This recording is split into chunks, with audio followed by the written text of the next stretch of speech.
తిరుమల శేషాచల అడవుల్లోని పుణ్యతీర్థాల్లో ఒకటైన శ్రీ రామకృష్ణ తీర్థ ముక్కోటి బుధవారం వేడుకగా జరిగింది. ప్రతి ఏటా మాఘమాసంలో పౌర్ణమి నాడు శ్రీ రామకృష్ణ తీర్థ ముక్కోటి నిర్వహించడం ఆనవాయితీ.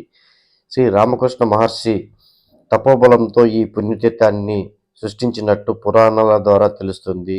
శ్రీవారి ఆలయం నుంచి అర్చక సిబ్బంది మంత్రోచ్చారణ చేసుకుంటూ ఊరేగింపుగా బయలుదేరి ఉదయం 11 గంటలకి శ్రీ రామకృష్ణ తీర్థం చేరుకున్నారు. అక్కడ కొలువై ఉన్న శ్రీరామచంద్రమూర్తి, శ్రీకృష్ణ భగవానుల విగ్రహాలకు పాలు, పెరుగు, చందనం తదితర సుగంధ ద్రవ్యాలతో విశేషంగా అభిషేకం చేశారు. ప్రత్యేక పూజలు నిర్వహించి నైవేద్యం సమర్పించారు. రామకృష్ణ తీర్థానికి వెళ్లే భక్తులకు పాపనాశం డ్యాం వద్ద పొంగలి, ఉప్మా, సాంబారు, అన్నం లాంటివి టిటిడి అన్ని దగ్గరుండి ఈ తీర్థానికి తీసుకెళ్లిన భక్తులందరూ కూడా టిటిడి ఏర్పాట్లన్నీ కూడా బాగున్నాయని చెప్పేసి చెప్పడం జరిగింది. ప్రతి మాసంలో జరిగే ఈ పౌర్ణమి రోజున ఇక్కడ ఈ పుణ్యతీర్థాల్లో అంటే శేషాచల పర్వతాలలో ముక్కోటి తీర్థాలు ఉన్నాయనేసి పురాణాలు చెప్తాయి. అటువంటిదే పౌర్ణమి నాడు ఈ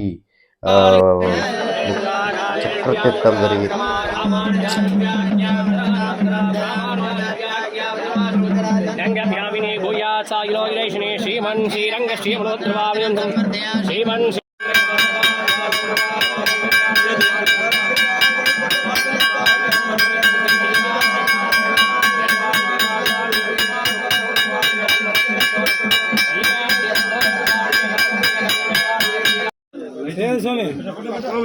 సార్ ఉండండి, ఫోటో తీసుకోండి.